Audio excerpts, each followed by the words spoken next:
օր գնում էր իշխանությունից, պետքա լինեին, այսինքն անձեռնմխելի, բայց այդ ու լինում է դրա շուրջ պայմանավորվածություն, այդ պայմանավորվածությունը խախտվում է Վանո Սիրադեղյանի դեպքում։ Դուք այս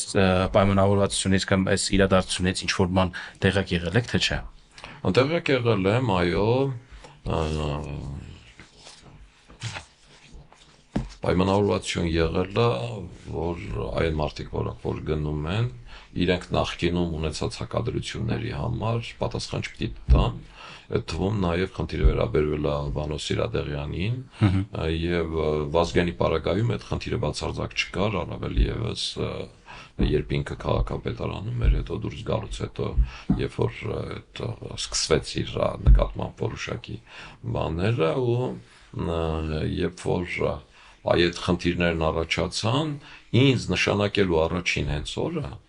Ռոբերտ Քոչարյանն ինձ հարցրել է մի հարց, ասել է դու կարողանում ես մարդկանց ոչ ասել։ Ասել եմ իհարկե ես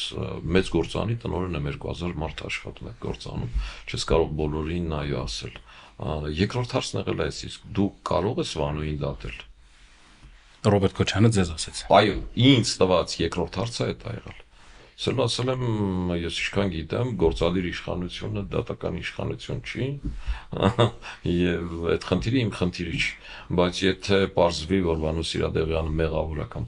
ցանկացած մարդով մեղավոր է, ես այդ դատվելուն դեմ չեմ լինի։ Իսկ ինչ որ բան հիմնավորում էր, դրանից չէ, ինչ որ բան չէր հիմնավորում, հիմնականում ասում էր, որ Վանո Սիրադեղյանը պայմանները խախտել է։ Եվ այդ առումով է խնդիրը, ես դրանից հետո հանդիպեցի Լևոն Տեր-Պետրոսյանին, իմիջիալուց տեղյակ պահելով նաև Ռոբերտ Քոչյանին, որ հանդիպելու եմ Լևոն Տեր-Պետրոսյանին, միևնույն է հետևում։ Եվ Լևոն Տեր-Պետրոսյանին ասացի, որ այ նման բան է ասում Վանոյի մասով, հետապնդման մասով, ինքը ինձ հետևյալ բանն ասեց, իրեն փոխանցի, որ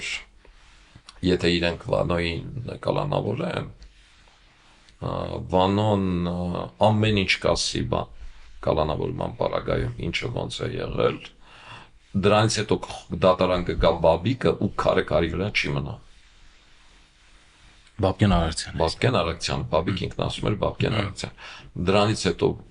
դատարան կգա Բաբկեն Արաքցյան ու քարի վրա չի մնա։ Ես եկա ու Ռոբերտ Քոչյանին ասեցի, որ հանդիպեցի Լևոնին,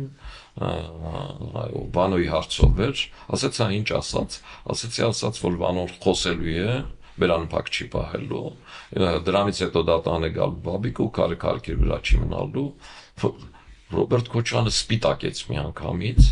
ու ասաց, «Էդ ինչ է ասելու Բաբիկը ինչ գիտի, որ ինչ ասի, ինչ կարող է ասել»։ Ու դրանից հետո, այդ դեպքից հետո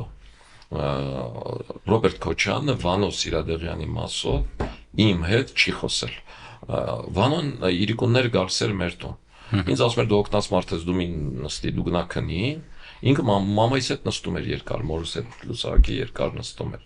Ես ասեցի, գիտես ինչ ասեցի, բանը, ես իրան միշտ պարոն Սիրադեղյան եմ ասել, Վանո չեմ ասել։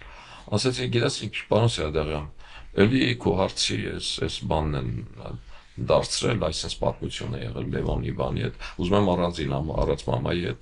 առանց մամայի ես բանը խոսենք, ասում են, Ռոբերտն ասում է Քոչարյանը, որ դուք եք պայմանը խախտել։ Ասեց, ես եմ խախտել, լավ եմ արել։ Ասեցի ոնց։ Ասեց, բայց այդ պայմանում գրված չէր, որ Վազգենին պիտի սպանեի։ Այդ Վանոյի ասածներից, բայց մենք որ պայման ենք կապել, այդ պայմանում գրված չի եղել, որ Վազգենին պիտի սպանեի։ Հասկացա, բան սա։ Ու դրանից հետո ես ամեն ինչ անում էի, որ Վանոյին աջակցեի, ամեն ինչ, ներառյալ Հայաստանից բացակայել։